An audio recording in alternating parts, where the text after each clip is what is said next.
Bonjour à toutes et à tous et bienvenue dans cette nouvelle vidéo consacrée encore une fois à l'univers des nouvelles technologies et aujourd'hui plus particulièrement au monde d'Internet puisque nous allons parler serveur. Et nous allons voir tout spécialement ce qu'est un serveur dédié, ce qu'est un serveur mutualisé, ce qu'est un serveur cloud, quelles sont les différences entre les trois et à quels usages s'adresse chacun d'eux. On voit donc tout ça en détail juste après l'intro.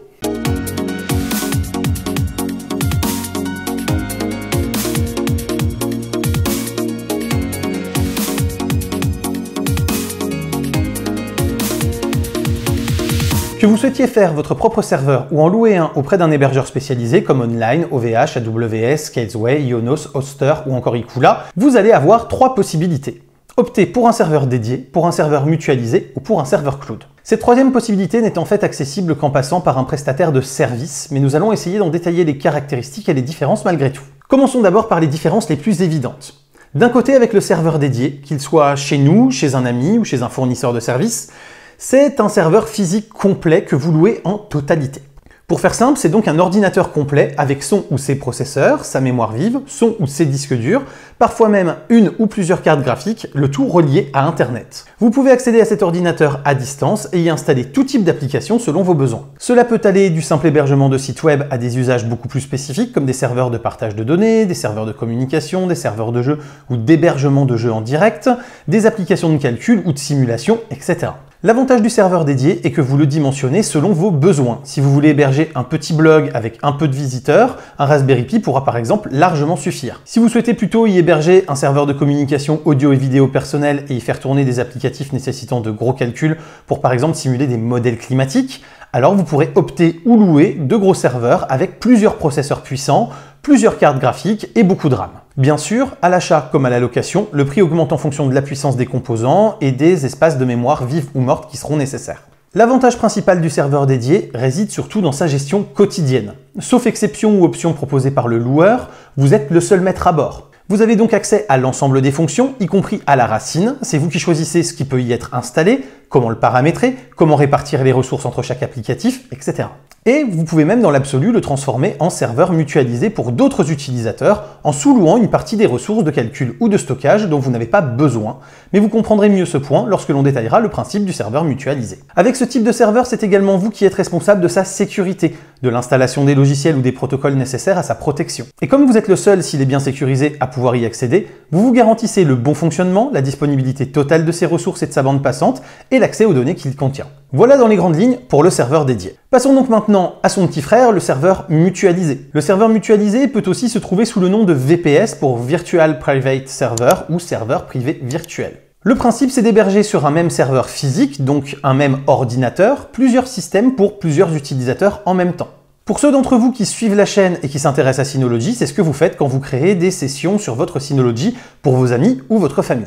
Chacun peut alors stocker ses propres films pour utiliser son DS vidéo, ses propres musiques pour utiliser son propre DS audio, ou encore ses propres documents et sauvegardes via sa propre session de Synology Drive. Quand vous faites cela, vous utilisez votre serveur dédié, votre NAS Synology, pour créer des serveurs virtuels privés pour chaque utilisateur et mutualiser donc les ressources de votre NAS. Il est alors le hardware qui fait tourner les sessions de serveurs mutualisés mises à disposition de chacun de vos utilisateurs. Il va en être de même lorsque vous allez louer un serveur mutualisé chez un fournisseur de services. Ce dernier vous donne alors les informations sur ce que vous pouvez utiliser. Prenons un exemple concret où ce fournisseur vous indiquerait les caractéristiques suivantes. Il vous dit que votre serveur mutualisé disposera d'un seul processeur à 2,4 GHz, de 4 Go de RAM et de 250 Go de stockage. Il vous explique également que le tout sera associé à un maximum de 1 gigabit de bande passante avec un minimum garanti à seulement 100 mégabits seconde. On peut penser que dans ce cas précis, votre serveur mutualisé est en fait hébergé sur un serveur dédié équipé par exemple d'un processeur Intel Xeon E5 2695V2. En effet, avec ce processeur à 12 cœurs, associé à 64 Go de RAM et un disque dur de 3 Tera, le fournisseur de service peut alors proposer 8 serveurs virtuels qui ne pourront utiliser chacun qu'un seul cœur du processeur, 4 Go de RAM et 250 Go d'espace sur le disque. Les 4 cœurs restants, ainsi que les 32 Go de RAM non utilisés et le Tera de stockage non loué, pourront servir à faire tourner tous les systèmes de virtualisation qui permettent de répartir les ressources de ces serveurs physiques entre les divers serveurs virtuels pour chacun des utilisateurs. Ainsi, lorsque vous demandez à Wix d'héberger votre site web, lorsque vous utilisez un serveur WordPress clé en main pour votre blog, ou encore lorsque vous créez un serveur Discord pour discuter avec vos potes ou votre communauté, il y a derrière un système de serveurs mutualisés. Vous partagez les ressources physiques d'un gros serveur avec 10, 100, 1000 autres utilisateurs qui, eux aussi, ont un site Wix, un blog WordPress ou un serveur Discord. Wix, le fournisseur qui vous met à disposition votre blog ou encore Discord, ont quant à eux des serveurs dédiés qu'ils administrent et mutualisent pour proposer leurs services à l'utilisateur final que vous êtes. Enfin, la troisième option est celle du serveur dit cloud. Dans ce cas, selon les besoins, les usages et les offres, on peut être sur plusieurs types d'infrastructures. Prenons là encore quelques exemples concrets. Cas numéro 1, vous utilisez Google Workspace, c'est-à-dire Google Drive, la suite bureautique associée, Google Agenda, Gmail, etc. Ce service est un service cloud qui va être décentralisé pour plusieurs raisons. Déjà parce que pour assurer l'intégrité de vos données et la résilience de votre accès, Google va les sauvegarder plusieurs fois. Ainsi, chaque document que vous allez rédiger, chaque mail que vous allez envoyer ou recevoir va être stocké sur le serveur sur lequel vous travaillez, mais aussi dupliqué sur plusieurs autres pour en garantir l'intégrité. Si le serveur sur lequel vous êtes venait à rencontrer un problème, une carte mère qui grille, un disque dur qui claque, eh bien au moins vos données seraient safe. Ensuite, au regard de la masse d'utilisateurs, Google va répartir en temps réel les ressources de tous ses serveurs entre les utilisateurs et ce de façon dynamique, afin d'assurer la meilleure qualité de service possible en puisant dans les diverses ressources à sa disposition. C'est pourquoi, à un instant T, dans un même data center, il se peut que vos données soient écrites sur le disque dur du serveur 218 alors que votre session est hébergée dans la RAM du serveur 114 et que c'est le cœur d'un processeur du serveur 4 qui fait le travail de calcul nécessaire à vos opérations. Même si ce type de fonctionnement peut paraître complexe, c'est cette gestion dynamique et éclatée, totalement indépendante d'une machine physique précise, qui permet aux géants du web de proposer des services de qualité, réactifs et résilients, quel que soit le nombre d'utilisateurs qui se connectent et la quantité de données qu'ils stockent ou qu'ils souhaitent récupérer. Cas numéro 2, vous avez un projet nécessitant ponctuellement de faire tourner de gros modèles numériques de simulation. Avec votre PC pourtant puissant, il vous faudrait à peu près 3 semaines pour faire les calculs nécessaires et vous avez besoin que ça aille beaucoup plus vite que ça. Vous allez alors louer la puissance de calcul chez Amazon Web Services pour réaliser les calculs nécessaires. Vous allez donc acheter une quantité de calculs et ils vont vous la fournir. En 24 heures, votre modèle aura tourné et vous aurez votre résultat. Dans ce genre de cas, vous vous fichez de savoir s'ils vont utiliser une ferme de PlayStation 3 ou des milliers de Raspberry Pi associés ensemble pour faire tourner votre modèle. Vous achetez le moyen d'avoir le résultat en 24 heures à un prix donné par le fournisseur de service. À lui de voir comment il met en place l'infrastructure nécessaire pour vous fournir cette puissance de calcul quand vous la lui demandez. Dans le premier comme dans le deuxième cas, c'est ce que l'on appelle un serveur cloud. Vous payez, ou pas si le financement se fait par la publicité, pour un service donné, pour une puissance de calcul précise, pour un usage nommé, et vous vous fichez de comment ce service ou cette puissance ou cet usage est géré au niveau hardware par le fournisseur de service choisi. Tant que ça fonctionne ou que la puissance demandée est là, peu vous importe si cela se fait sur une seule machine dédiée ou sur une kyrielle de petites machines mises ensemble. Si on essaye de résumer un peu tout ça, pour des usages exigeants en ressources, pour des usages spécifiques où il faut la mainmise totale sur la machine, ou encore pour des projets où la sécurité doit être maximale, le serveur dédié semble être le meilleur choix, au prix, et c'est le cas de le dire, d'un coût généralement plus élevé que les autres solutions. Vous aurez en plus le choix précis du hardware si ce dernier peut avoir un impact sur votre projet.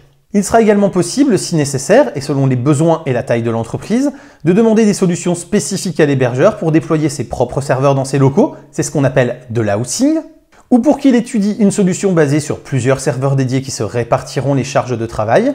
Dans tous les cas, cette solution vous offrira le plus large choix de paramétrage et le contrôle maximum sur vos infrastructures et sur leur utilisation. Le prix sera par contre élevé puisqu'un serveur vous sera totalement dédié au lieu de pouvoir y héberger plusieurs utilisateurs facturés pour le rentabiliser. À l'opposé, on trouve donc le serveur mutualisé. Dédié généralement à des usages plus légers ou plus ponctuels, il permettra d'abaisser considérablement le coût d'usage.